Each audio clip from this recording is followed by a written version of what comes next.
In order to properly explain what batik is, I will begin by presenting what is properly identified as African print.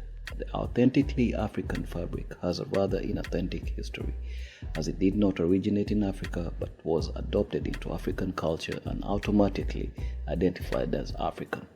The instantly recognizable prints are created through the process of batik, which ultimately connects Asia, Europe, and Africa. And to better illustrate this, I will explore three key pillars, which are process, pattern, and color. The name batik is derived from the Indonesian word ambatik, which translates a cloth with little dots. In the process of Indonesian batik, the patterns are drawn onto the fabric, usually cotton or silk, and then redrawn with hot wax applied in dots with a tool called a canting, which is a dropper made of copper and wood, and a metal block stamp called a cap. The patterns and color tones are handed down over the generations, and there are specific patterns that are linked to royalty, while others are preserved for traditional festivals and specific ceremonies. The color tones are dyes that are derived from natural ingredients and consisted primarily of beige, blue, brown, and black.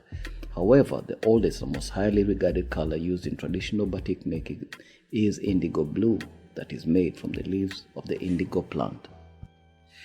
The European approach to the process was much more modernized and automated. The prints are created in large bolts of fabric at a time to maximize production. The original prints that were made in the 19th century for the Indonesian market were one-sided, meaning the patterns only appeared on one side of the fabric. This was due to the patterns that were engraved on the rollers and dye-resist resin or wax used in the production, and also as a means of cost cutting.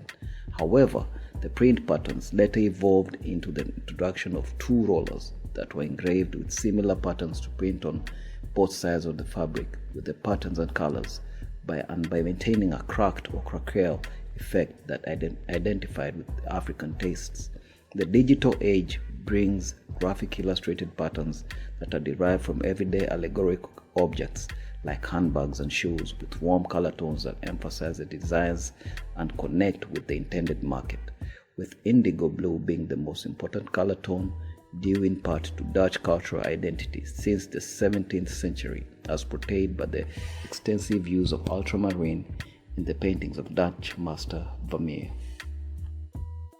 The African process has similar organic connotations to Indonesian process. For example, each print is handmade, with the only difference being the application of the resist resin, which is not always wax but could be cassava or rice paste. The resin is applied by special brushes, thin sharpened wooden sticks, and feather or bone, amongst others, for the finer details, and engraved foam blocks for large continuous patterns.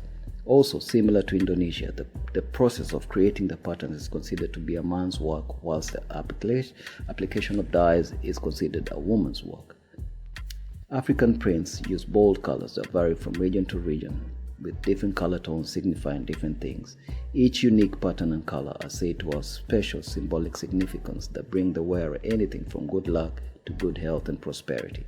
The colors are also representative of various elements of African identity, culture, and ceremonial signifiers, whilst the patterns are visual communicators that speak of events and a person's status in the community.